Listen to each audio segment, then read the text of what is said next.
Bismillahirrahmanirrahim. Assalamualaikum teman-teman. Kita kembali belajar bersama saya Bunda Siti ya.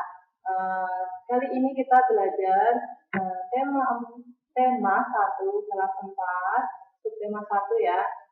Nah, kita mulai belajar.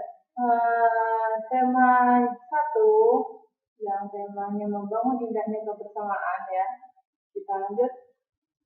Keragaman budaya di Indonesia. Keragaman budaya di Indonesia itu sangat banyak ya teman-teman.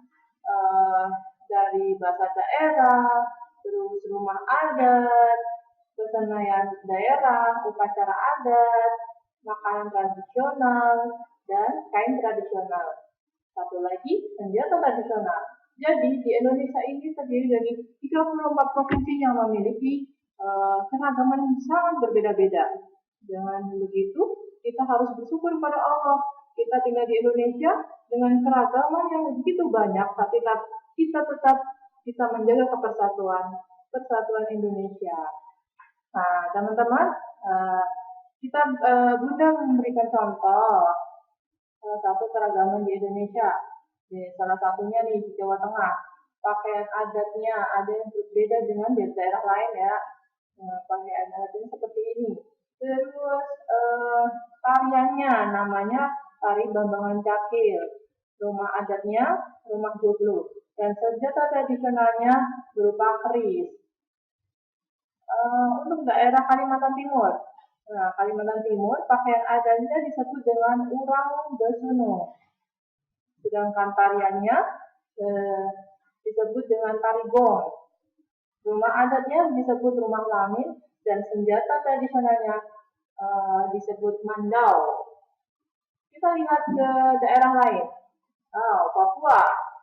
Nah, pakaian adat dari Papua seperti itu ya teman-teman, yang terbuat dari kulit pohon ya. Terus rumah adatnya yang bentuknya unik sekali disebut dengan rumah konai.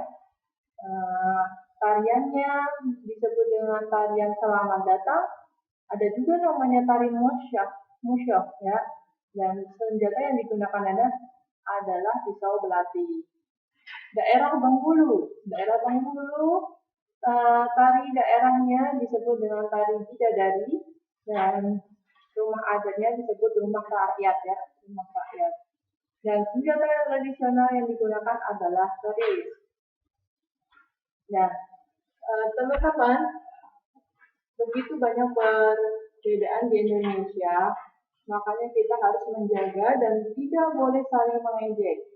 Harus saling menghargai dan menjaga kesatuan kita semua. Karena walaupun bukan milik kita, kebudayaannya, setiap orang kita berbeda-beda kebudayaannya, kita tetap ikut memiliki karena kita masih dalam satu negara, yaitu negara Indonesia. Oke, selanjutnya kita akan belajar tentang gagasan pokok ya teman-teman. Gagasan pokok. Sebenarnya gagasan pokok itu adalah inti dari suatu bacaan. Nah, dalam suatu paragraf itu biasanya terdiri hanya satu gagasan pokok dan beberapa gagasan pendukung. Jadi, teman-teman boleh diingat ya, dalam satu paragraf itu pasti memiliki satu gagasan pokok dan beberapa kalimat pendukung. Sebagai contoh di bacaan ini ya, pawai budaya. Mari kita baca bersama. Pawai budaya dalam rangka memperingati Hari Kemerdekaan Indonesia disambut meriah warga yang melatih. Rika dan Erin mengikuti pawai tersebut dengan menari memakai pakaian adat dari daerahnya. Mereka terlihat menjiwai perannya.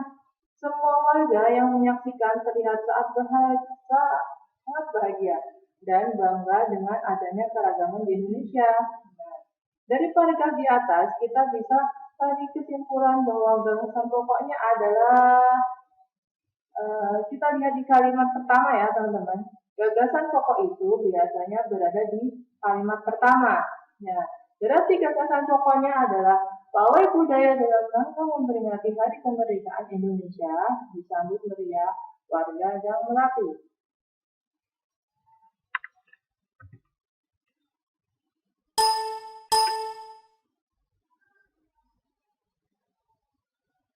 Nah, untuk gagasan pendukungnya, berarti Rika dan Erin mengikuti pawai tersebut dengan memakai pakaian adat dari daerahnya. Boleh juga dengan mereka terlihat menjiwai perannya. Semua warga yang menyaksikan terlihat saat berbahagia dan bangga dengan adanya keragaman di Indonesia. Nah, gagasan pendukungnya itu teman-teman, jadi ada beberapa kemungkinan gagasan pendukung teman-teman kalau menulis salah satu di antara ini betul. Apakah sudah paham? Gampang kan dari gagasan pokok? Nah, kita lanjut. Setelah kita mengetahui gagasan pokok, kita akan mengetahui isi dari sebuah cerita. Jadi kalau kita baca cerita, pasti kita ingin tahu kan isinya apa.